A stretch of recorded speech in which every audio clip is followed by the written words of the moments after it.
Hello everyone.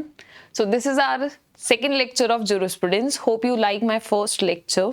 So moving forward to our topic jurisprudence, now we are dealing with the next topic, that is utility of jurisprudence. अभी हमने last class में पढ़ा jurisprudence क्या है, various authors ने क्या definition दी है. अब हम पढ़ेंगे कि हम ये jurisprudence क्यों पढ़ रहे हैं, क्या इसकी यूटिलिटी है, क्या इसका सिग्निफिकेंस है. बहुत सिंपल सी बात है. मैं भी जब LLB स्टूडेंट थी, मुझे भी बहुत पेनफुल लगता था ये jurisprudence पढ़ना कि ये क्यों पढ़ना पड़ रहा है. टू पेनफुल क्यों? क्योंकि इसमें बहुत ज्यूरिस की डेफिनेशन है, बहुत बोरिंग है.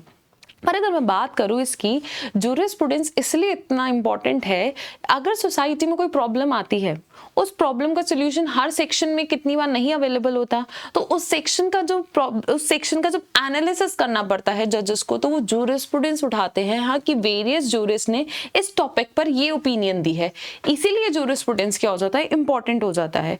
इसका एक एग्जाम्पल से मैं बताती हूँ, बहुत सिंपल एग्जाम्पल है. कोई बिल्डिंग कंस्ट्रक्ट होती है, जब कोई बिल्डिंग कंस्ट्रक्ट होती है कितनी सुंदर लगती है वो बिल्डिंग, वाओ कितनी अच्छी लग रही है, लाइट्स है, एवरीथिंग है.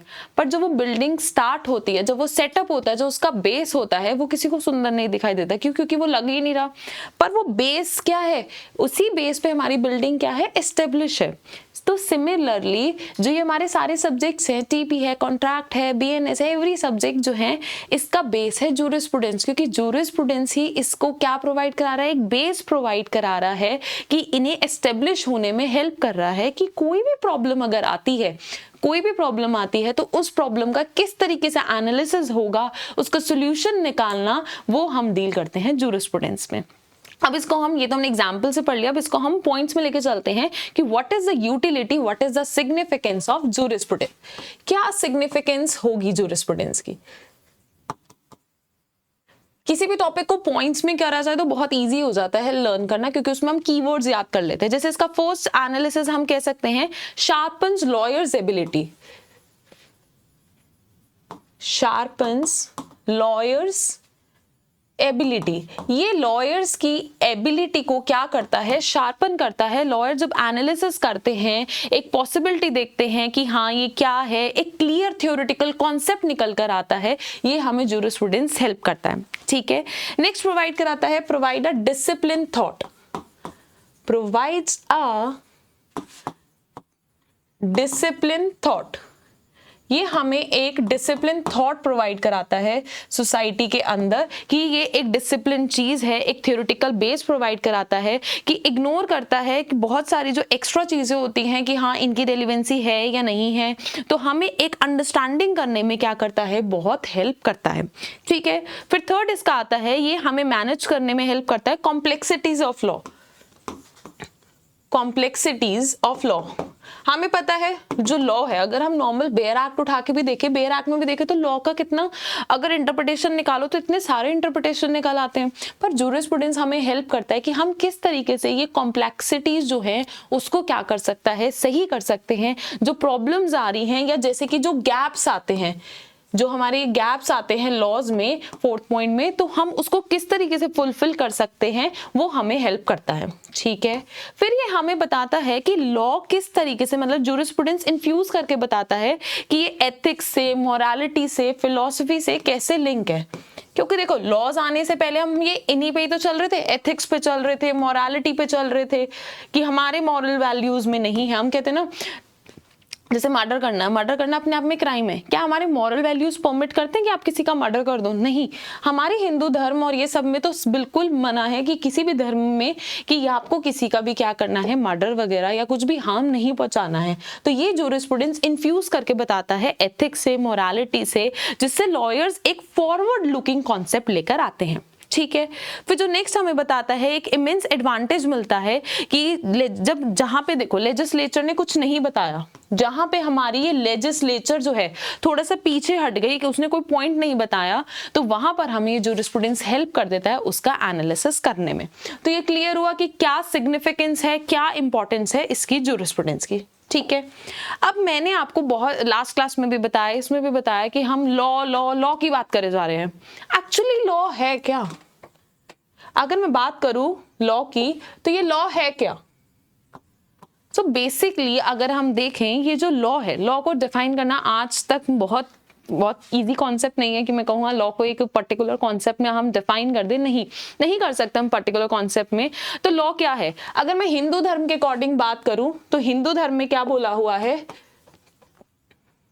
हिंदू धर्म में लॉ को बोला हुआ है धर्म, कि ये हमारे, मैंने भी आपको एग्जांपल दिया ना, ये हमारे धर्म में नहीं है, ये धर्म का कॉन्सेप्ट दिया है, ठीक है।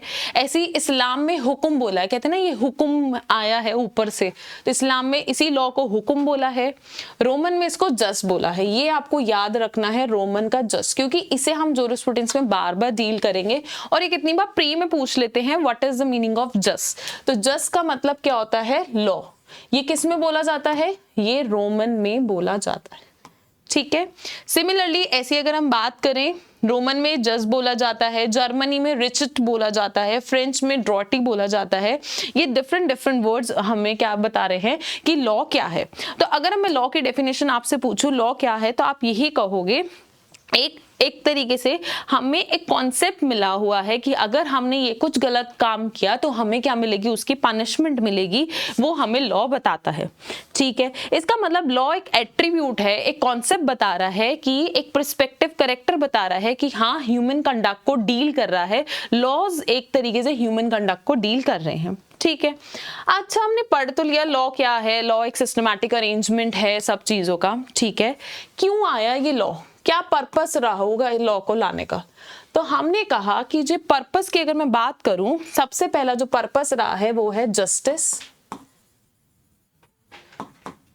सेकंड पर्पस जो हमारा आया है वो है हमारा, सेकंड पर्पस है हमारा फ्लेक्सिबिलिटी। थर्ड पर्पस है stability, and the last purpose is other functions जो आ जाते हैं। अगर मैं बात करूं जस्टिस की, तो जस्टिस हमारा फर्स्ट पॉइंट है कि जस्टिस क्यों आया। अगर बहुत सिंपल सी बात है, लॉ क्यों लेकर आ रहे हैं, लोगों को जस्टिस प्रोवाइड कराने ना, जिसके साथ अगर गलत होता है तो उसको जस्ट प्रोवाइड कराना। इस जस्टिस को 2 कैटेगरी में डिवाइड करा गया है, एक होता है डिस्ट्रीब्यूटिव, एक होता है करेक्टिव। देखो डिस्ट्रीब्यूटिव जस्टिस की मैं बात करूं, सोसाइटी में हमें क्या करना है, मैक्सिमम लोगों को खुश रखना है, जिनके साथ गलत होता है उन्हें हमें रोकना है। तो डिस्ट्रीब्यूटिव जस्टिस क्या करता है, डिस्ट्रीब्यूटिव जस्टिस कहता है हमें एक बैलेंस लेके चलना है। इकोनॉमिक्स में पढ़ा है इक्विलिब्रियम वाला कॉन्सेप्ट, ये कि हमारा जो डिमांड है और ये सप्लाई का कर्व है, तो ये क्या है, ये इक्विलिब्रियम है। तो इसी तरीके से हमें सोसाइटी में एक बैलेंस लेके चलना है, एक इक्विलिब्रियम लेके चलना है, जिससे कम से कम क्लैशेस हो। तो जैसे कि अब हम लेकर आए इनकम टैक्स का कॉन्सेप्ट लाए हैं, आईटी का क्या लाए हैं, जिसकी इनकम ज्यादा होगी उसे ज्यादा टैक्स भरना पड़ेगा, जिसकी इनकम कम होगी उसे कम टैक्स भरना पड़ेगा। तो हमने क्या करा, एक तरीके से डिस्ट्रीब्यूटिव जस्टिस करा, जिससे ग्रेटेस्ट गुड हो सके एक लार्जेस्ट सोसाइटी के अंदर, ठीक है। फिर करेक्टिव जस्टिस क्या काम करता है, करेक्टिव जस्टिस कहता है जब डिस्ट्रीब्यूटिव जस्टिस का वॉयलेशन होता है तब हम क्या लेकर आते हैं, तब हम करेक्टिव जस्टिस लेकर आते हैं। क्या बोला मैंने, जब डिस्ट्रीब्यूटिव जस्टिस का क्या होता है, वॉयलेशन होता है, तो करेक्टिव जस्टिस आता है और वो क्या प्रोवाइड कराता है, जो इसमें गलत हुआ है, जो रॉन्ग हुआ है सोसाइटी में, उसको हम क्या करेंगे, करेक्शन करेंगे, ठीक है। नेक्स्ट था फ्लेक्सिबिलिटी। हमें बताएं हमारे जो लॉज है ह्यूमन बीइंग से डील कर रहे हैं, ह्यूमन बीइंग कैसे, एक रेशनल ह्यूमन बीइंग है। रेशनल ह्यूमन बीइंग का मतलब क्या, उनकी कोशिश रहती है ह्यूमन बीइंग की मुझे मैक्सिमम एडवांटेज मिले, ग्रेटेस्ट हैप्पीनेस मुझे मिले। तो सोसाइटी के अंदर एक पीसफुल चेंज लाने के लिए हमें फ्लेक्सिबिलिटी करनी पड़ेगी। ऐसा नहीं है मैं कहूँ आज आईपीसी से बीएनएस आ गया ना, क्यों, ये फ्लेक्सिबिलिटी की वजह से तो आया कि हमें चेंज लाना है, क्योंकि अब हमारी क्राइम्स बढ़ रहे हैं, क्राइम्स की फॉर्म चेंज हो रही है, तो इसलिए हमारा जो लॉ है वो क्या है, फ्लेक्सिबल है। फिर है स्टेबिलिटी। एक स्टेबिलिटी कॉन्सेप्ट इतना इंपॉर्टेंट है लॉ के लिए, क्यों, क्योंकि अगर सोसाइटी में एक स्टेबिलिटी होगी कि एक, अब अगर मैं कहूँ आज लॉज ये कल चेंज हो जाए, नहीं, तो स्टेबिलिटी थोड़ी हुई, स्टेबिलिटी होगी सोसाइटी के अंदर तो ही हमारा एक पर्पस फुलफिल होगा। And the last is other functions की मैं बात करूं, जैसे कि अदर फंक्शन क्या है लॉ का, जैसे मैंने भी आपको बताया भी था, ग्रेटेस्ट हैप्पीनेस प्रोवाइड कराना। ग्रेटेस्ट हैप्पीनेस की अगर मैं बात करूं, ग्रेटेस्ट हैप्पीनेस मतलब ये जेरेमी बेंथम की हम आगे थ्योरी पढ़ेंगे, उन्होंने एक यूटिलिटेरियन थ्योरी बताई है, उसमें उन्होंने कहा एक तराजू लो, तराजू में क्या है, हम दोनों साइड रखेंगे, हमें एक बैलेंस मेंटेन करके रखना है कि लोगों को हैप्पीनेस भी मिले और पेन भी कम से कम मिले। तो हमें एक बैलेंस मेंटेन करना है कि ये ना हो मेरी हैप्पीनेस से आपको पेन मिल रहा है, नहीं, हमें ऐसे लेके चलना है सोसाइटी के अंदर सबको एडवांटेज इक्वल मिल सके। कि उसके लिए फिर हमें उनका इंटरेस्ट को प्रोटेक्ट करना, थोड़ा कॉम्प्रोमाइज लाना, वो सब भी हमारा काम कौन करता है, लॉ हमारा ये काम करता है। इस लेक्चर के अंदर अगर हम देखें, हम एक बेसिक सब लेमैन वाला वो कॉन्सेप्ट लेके चल रहे हैं, क्योंकि कभी भी कोई भी सब्जेक्ट जब पढ़ो तो उसमें पता होना चाहिए हम क्यों पढ़ रहे हैं, क्या है इसके अंदर। तो हमारा जूरिस्प्रूडेंस का हो गया कि जूरिस्प्रूडेंस की क्या इंपॉर्टेंस है, और जूरिस्प्रूडेंस जो ये बार बार नॉलेज ऑफ लॉ कह रहा है, ये लॉ है क्या, इसका एनालिसिस है क्या। और फिर हम अपनी नेक्स्ट क्लास में जो डील करेंगे वो डील करेंगे इनके स्कूल से, जो कि मोस्ट इंपॉर्टेंट है हमारे प्री के एग्जामिनेशन से, क्योंकि उसमें पर्टिकुलरली जूरिस्ट पूछ लेते हैं और डेफिनेटली और भी बहुत सारी चीजें आती हैं। So hope you like my this class. Thank you.